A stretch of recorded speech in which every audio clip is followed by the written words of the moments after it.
नमस्कार, मैं कमलेश कबीर आपका एक बार फिर स्वागत करता हूं इस नए एपिसोड में। आज के इस एपिसोड में हम बात करेंगे सीज फायर के बाद जिस तरीके से सोशल मीडिया पर इंदिरा गांधी को लेकर बड़े-बड़े दावे किए जा रहे हैं। कुछ कांग्रेसी कीड़ों को अब आयरन लेडी की याद आने लगी है।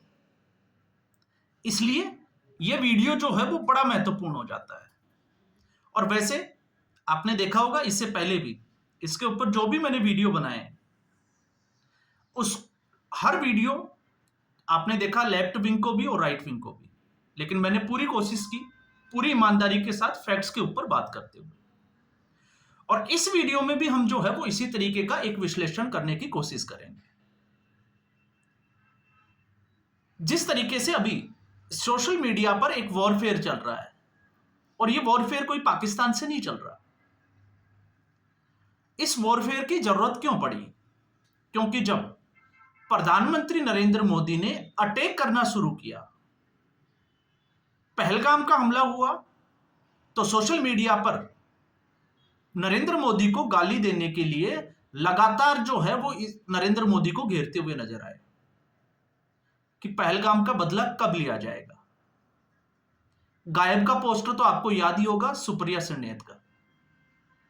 उसके बाद जब पहलगाम हमला हुआ, पहलगाम का बदला लिया गया ऑपरेशन सिंदूर से, तो अचानक से इस विचारधारा के जो कीड़े थे वो बिलबिलाना बंद हो गए, क्योंकि अब बारी थी नरेंद्र मोदी की। अब इनके पास कोई शब्द नहीं बचे थे, और जब शब्द नहीं बचे तो ये लगातार जो है वो शांति की अपील करने लगे। आप दोहरा चरित्र देखिए, और जैसे इंतजार कर रहे हो, जैसे ही सीज फायर की खबर आती है, फिर इनको जो है वो इंदिरा गांधी की याद आ जाती है, आयरन लेडी की। तो इनके हिसाब से नरेंद्र मोदी की देशभक्ति और हम बुजदिली की बात कर सकते हैं। इनको यह लगता है कि नरेंद्र मोदी जो है वो देशभक्त नहीं है, नरेंद्र मोदी बुजदिल है। और हमारा जो ये विश्लेषण है वो इसी के ऊपर टिका हुआ है। और जब हम बात करते हैं सीज फायर की, तो सीज फायर की कहानी आपको पता हो, आप उठाकर देख लीजिए। जब सारे मीडिया अलग बात कर रहे थे, तब भी मैंने जो है आज के 2 दिन पहले ये कहा था कि भारत जो है वो कहूटा, जो डॉक्टर कदीर खान की जो लेबोरेटरी है, न्यूक्लियर लेबोरेटरी, उसके पास तक पहुंच गया है, वहां पर अटैक कर दिया है। इसके अलावा पाकिस्तान का जो मेन जो बेस, एयरबेस डिफेंस था, जिसको नूर खान एयरबेस कहा जाता है, भारत ने उसको टारगेट कर दिया। और उसके बाद में यह खबर तो अब आई है कि अमेरिकी जो एजेंसी है, जो रेडिएशन के ऊपर नजर रखती है, न्यूक्लियर वेपन्स के ऊपर, उसका अलार्म बजा। और खबर यह है कि उनको पता लगा कि कुछ रेडियो एक्टिव तत्व जो है वो एक्टिवेट हो गए। तो इसका साफ तौर पर हम ये कह सकते हैं, अंदेशा ये था कि भारत ने पाकिस्तान की न्यूक्लियर वेपन की जो फैक्ट्री है उसके ऊपर अटैक कर दिया। और पाकिस्तान के पास इस तरीके का कोई ऑप्शन जो है वो बचा नहीं। उसके बाद में आप दूसरा ये भी कह सकते हो, क्योंकि पाकिस्तान ने एक घोषणा की थी कि अब वो जो है वो न्यूक्लियर को लेकर मीटिंग करेंगे, और यहीं से जो है वो सारा खेल बदल जाता है। और जब सीज फायर की बात आती है, तो पहला है, जब यह बात निकल कर आती है कि 100 से ज्यादा आतंकवादी, और पाकिस्तान जब इसको कबूल करता है और उसके सेना के जवान मरे, तो आप समझ सकते हैं, और एयरबेस को नुकसान पहुंचाया गया। तो आप सोच के देखिए कि पाकिस्तान का कितना नुकसान हुआ। तो भारत का जो मेन जो ऑब्जेक्टिव था वो था पाकिस्तान के आतंकवादी ठिकानों को टारगेट करना, और भारत ने वो करके दिखाया। अपने ऑब्जेक्टिव को जो है वो निशाना बनाया, एक्यूरेसी के साथ बनाया। पाकिस्तान की औकात जो है वो पूरी दुनिया को पता भी चली, और उसमें चाइना और अमेरिका भी शामिल है। अमेरिका इसलिए शामिल है क्योंकि F-16 का जो बेड़ा था, साहेवाल जो एयरबेस है जहां पर इनके फाइटर जेट जो है वो खड़े किए जाते हैं, तो आप सोच के देखिए कि जब फाइटर जेट को निशाना ही बना लिया गया, तो उनकी इज्जत भी दांव पे थी। और जहां हम बात करते हैं चाइना, तो ड्रोन एक भी जो है, चाहे वो मिसाइल है या एक भी ड्रोन, वो भारत की जमीन पर टारगेट नहीं कर पाया।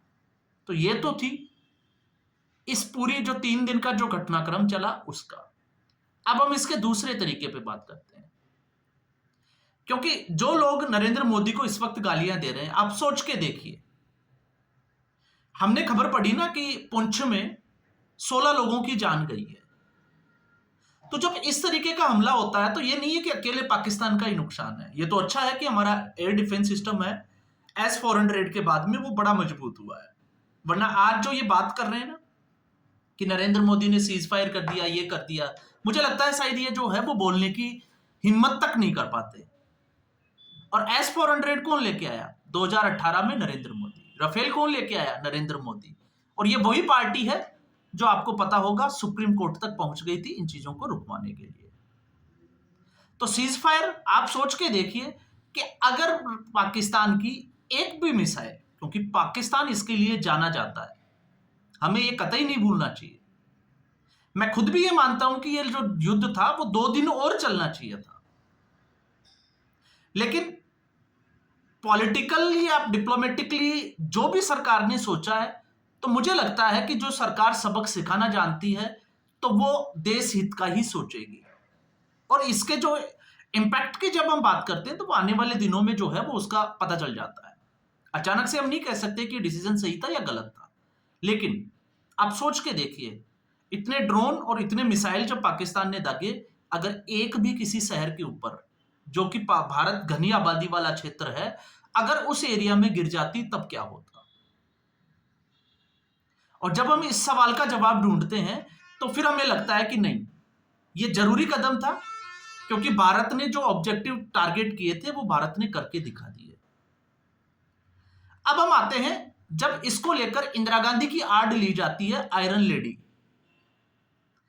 तो आयरन लेडी का भी हम थोड़ा सा जो है वो इतिहास निकालते हैं। आयरन लेडी वही लेडी थी जिसने 1971 में, और आप 1971 की तुलना 2025 से नहीं कर सकते, अगर कांग्रेसी चमचों को थोड़ा सा जो है वो अगर दर्द हो तो आप शशि थरूर का स्टेटमेंट जो है वो उठा के देख लीजिए, वो आपका ही सीनियर नेता है। 1971 में क्योंकि पाकिस्तान ने बांग्लादेश के ऊपर अत्याचार किए थे, महिलाओं के बलात्कार किए, लोगों को मारा गया, उनका दमन किया गया, इसलिए वहां की जो पब्लिक थी वो पाकिस्तान के खिलाफ थी। और उस वक्त कोई भी शायद प्रधानमंत्री होता तो वो यही कदम उठाता। लेकिन सवाल जब खड़ा हो जाता है कि जब पाकिस्तान के 90,000 से ज्यादा सैनिक भारत के कब्जे में थे, तो फिर जीती हुई बाजी क्यों हार गए? आज आप लोगों को पीओके याद आ रहा होगा कि पीओके नहीं लिया, तो बड़ा सवाल तो यह है कि पीओके दिया किसने? तो वो आपके दादा दादी या नाना नानी में से ही कोई निकलेंगे।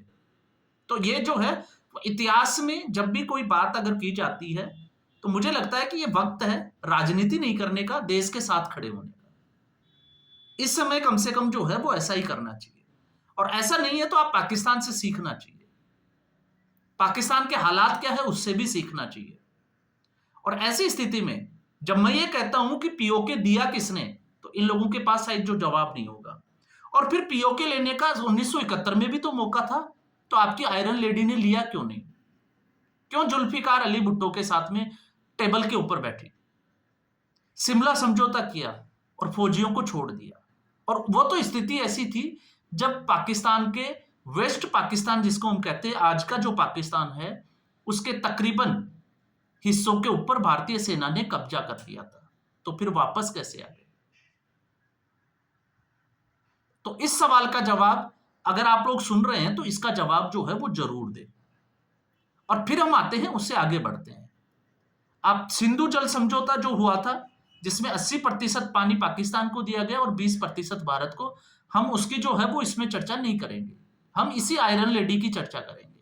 और ये वही आयरन लेडी थी जिसने हिंदुस्तान में आपातकाल लगाया था। क्यों लगाया था? सिर्फ एक चुनाव हारने की वजह से। और जब आपातकाल लगाया तो भारत में क्या किया उसने? और फिर उसके बाद में 1989 और 90 के दौर में आयरन लेडी तो नहीं थी, लेकिन कांग्रेस पार्टी थी। तब क्या किया भारत ने? जब हिंदुओं के ऊपर अत्याचार हुए तब क्यों नहीं बदला लिया गया? तो आयरन लेडी का अगर हम इतिहास को अगर आप देखोगे तो फिर आप ये दावा नहीं कर सकते कि आयरन लेडी अमेरिका का क्या था, ये था, वो था। हम उन तमाम तरीकों को अगर बातों में जाएंगे तो फिर बहुत सारी चीजें जो है वो निकल कर आएगी। तो इसका अगर कोई आप जो है वो लगता है कि इसकी तुलना की जानी चाहिए, मुझे लगता है नहीं की जानी चाहिए थी। लेकिन अगर आपको तुलना लगता है कि तुलना की जानी चाहिए तो फिर आप फैक्ट्स के साथ जो है वो इसका जवाब जरूर देने की कोशिश करें, तथ्यों के साथ। और अगर आपके पास तथ्य नहीं है तो मैं तथ्य रख देता हूं, क्योंकि पाकिस्तान का ये इतिहास रहा है। पाकिस्तान जो है वो भरोसे वाला देश नहीं है, लेकिन आपको अपने देश की स्थिति को भी समझना पड़ेगा। मैं भी नहीं मानता कि आतंकवाद के जो खिलाफ जो लड़ाई थी वो पूरी हो गई, लेकिन जिस तरीके से इस सरकार ने जवाब दिया और उसके बाद में ये कहा गया कि सीज फायर होने के बाद में कि गोली का जवाब गोले से दिया जाएगा, तो आप समझ सकते हैं। और ये भी कह दिया कि पीओके के अलावा किसी बात के ऊपर कोई बातचीत जो है वो पाकिस्तान से नहीं होगी, जबकि आज डीजीएमओ की बैठक भी होने वाली है। और जब आप कहते हो तो मैं आपको जो है वो एक लिस्ट जरूर बता देता हूं, और वो लिस्ट ये है। मैं शुरू करता हूं 1990 के बाद की कहानी। 1993 में बॉम्बे में जो है बॉम्बिंग हुई, बम ब्लास्ट हुए। क्या किया सरकार ने? पूरी दुनिया को डोजियर बांटती रही कि देखो हमारे साथ ऐसा हुआ। सहानुभूति लेने की कोशिश की गई, और सहानुभूति से क्या हुआ? कोई देश भारत के साथ खड़ा हुआ? नहीं हुआ। उसके बाद में 1999 कारगिल वार हुआ। हालांकि यहां पे भारतीय जनता पार्टी की सरकार थी, लेकिन उस वक्त हुआ। यह पाकिस्तान की फितरत थी। उसके बाद में पार्लियामेंट पर अटैक हुआ 2001 में। 2002 में कालूचक मैस्केर हुआ, पूरी दुनिया ने देखा। 2003 में मुंबई में ट्विंस आपने देखा होगा, ब्लास्ट हुए ट्रेन के अंदर, वो भी पूरे देश और दुनिया ने देखा। उसके बाद में 2005 में दिल्ली में बम ब्लास्ट हुए। 2006 में मुंबई की जो ट्रेन थी उसमें एक बार फिर जो है वो आतंकवादियों के द्वारा बम ब्लास्ट किए गए। और 2008 में तो आपको पता ही होगा, जयपुर, अहमदाबाद, बेंगलोर और दिल्ली लगातार जो है वो एक सीरीज के अंदर जो है वो ब्लास्ट किए गए। सबसे बड़ी जो है वो आतंकवादी घटना हम कह सकते हैं। और 2008 में 26/11 भी हुआ। क्या किया? कांग्रेस पार्टी की सरकार थी। आज आपको लग रहा है कि नरेंद्र मोदी को घेरने के लिए जो है वो आपको मसाला मिल गया। तो कसाब जिंदा अगर नहीं पकड़ा जाता तो आपने भगवा आतंकवाद करार दे दिया था। आपने ये किया था। और इससे ज्यादा क्या किया? अगर किसी को जो है वो देखना है तो आप ओबामा की जो है वो ऑटोबायोग्राफी जरूर पढ़े। शायद आपको जो है वो उससे कुछ सीखने को मिले कि आखिर सेनाएं जब तैयार थी तो उसका बदला क्यों नहीं लिया गया। फिर उसके बाद में 2010 में पुणे की एक बेकरी में, जर्मन बेकरी में जो ब्लास्ट हुआ। 2011 में मुंबई में लगातार जो है वो 3 जगह ब्लास्ट हुए। 2013 में दिलसुख नगर जो ब्लास्ट हुआ वो भी देखा। तो इसमें आपको अंदाजा लग जाएगा कि अब तक जो है, ऐसा तो है नहीं कि नरेंद्र मोदी के पास ही मौका था पीओके लेने का, बदला लेने का। ये तो पहले की सरकारों के पास में भी था, जिसमें अटल बिहारी वाजपेयी की भी थी। एक बड़ा युद्ध जो है वो देश ने लड़ा था। और पाकिस्तान तो वो तो आज भी जो है वो 1971 में अपनी जो हार है उसको नहीं मानता। भले ही 90,000 जो सैनिक थे, 93,000 सॉरी, उनकी पतलूने तक रख ली हो, लेकिन वो मानने के लिए तैयार नहीं था। और उस वक्त जब पूरा मौका था कि भारत पाकिस्तान की जमीन पर कब्जा भी था और सैनिक जो है वो भारत के कब्जे में भी थे, और भारत कोर्ट में भी जा सकता था, अंतरराष्ट्रीय कोर्ट में, जहां पर पाकिस्तान को जलील भी कर सकता था। लेकिन भारत ने ऐसा कुछ नहीं किया। कश्मीर के मुद्दे को यूएन में कौन लेके गया? यही कांग्रेस पार्टी लेके गई। इसलिए मैंने कहा था। और उसके बाद में आप देखिए सरकार जब आती है इसी नरेंद्र मोदी की, तो उरी और पठानकोट के ऊपर जो अटैक हुआ, उसके बाद में जो सर्जिकल स्ट्राइक हुआ, जिसके आप लोग सबूत मांग रहे थे, तो इस बार तो नरेंद्र मोदी ने 2025 में तो आपको सबूतों के साथ हमला करके दिखाया है कि ये देखिए अब हमारे पास जो है वो पुख्ता सबूत भी है। क्यों? क्योंकि वो आप लोगों की राजनीति को जानता है। उसके बाद में पुलवामा, बालाकोट एयर स्ट्राइक हुआ, और अब ये जो है वो तीसरी घटना, बड़ी घटना। और इस पूरी घटना ने, आप देखते जाइए, 2 दिन, 5 दिन, 10 दिन, पाकिस्तान पूरी तरीके से एक्सपोज हो गया। और इससे पहले आप मेरा वो वीडियो जरूर देखें, मैं आपसे जो है वो रिक्वेस्ट करूंगा, जिसमें मैंने बात की थी एक छोटा सा युद्ध इतिहास का, लेकिन उसके मायने क्या है, भारत के फायदे क्या है, आप उसको जरूर देखें। तब आपको थोड़ा सा जो है वो लगेगा कि हाँ, शायद जो मैं कह रहा हूं वो सटीक है। बाकी मीडिया के लोग जो है वो बिना फैक्ट्स के लिए भ्रमित करने का काम जरूर कर रहे हैं, और वो लोग, क्योंकि आजकल सोशल मीडिया पे हर कोई जो है वो हर मुद्दे के ऊपर अपना ज्ञान देने की कोशिश करता है, तो मुझे लगता है ऐसे लोगों से बचना भी चाहिए। इसके अलावा अगर मैं बात करूं, तो ये बात मैं क्यों कर रहा हूं, क्योंकि जो जेडी वेंस अमेरिका के उपराष्ट्रपति थे, उन्होंने ये कहा था कि नन ऑफ आवर बिजनेस, कि ये जो भारत और पाकिस्तान की जो लड़ाई है वो हमारा जो है वो बिजनेस नहीं है, हमारा काम नहीं है इसको रुकवाना, ये भारत और पाकिस्तान तय करे। तो आखिर फिर अमेरिका की ऐसी क्या मजबूरी आई, इससे तो कम से कम आपको समझना चाहिए। क्योंकि अमेरिका को अकल तब आई जब भारत जो है वो अपने टारगेट से पाकिस्तान के न्यूक्लियर वेपन तक पहुंच गया, और अगर न्यूक्लियर वेपन से कुछ होता है तो फिर आप अंदाजा लगा सकते हैं कि क्या हो सकता है। तो ऐसा नहीं है कि भारत ने जो किया, मैं खुद भी मानता हूं कि 1 से 2 दिन और वेट करना चाहिए था, लेकिन इसके बहाने आप इंदिरा गांधी से नरेंद्र मोदी की तुलना करते हैं, तो फिर आप लोग जो है वो इंदिरा गांधी को भी गाली खिलवाने का काम कर रहे हैं। आपको तो गालियां दी जाएगी, लोग इंदिरा गांधी को भी गालियां देंगे और फैक्ट्स के साथ देंगे, तब फिर आप लोगों का क्या होगा। ज्यादा नहीं तो असदुद्दीन ओवैसी को ही देख लीजिए आप, मैं नहीं कहता वो सुधर गया होगा, लेकिन जिस तरीके से वो सरकार के साथ खड़ा है, तो ऐसे समय में मुझे लगता है कि हमें पॉलिटिक्स के बजाय जो है वो सरकार ने जो किया, क्या अच्छा किया, हमें उसके ऊपर बात करना चाहिए। इस ट्रोलिंग से तो कम से कम जो है वो बचना चाहिए। तो इस एपिसोड में फिलहाल इतना ही।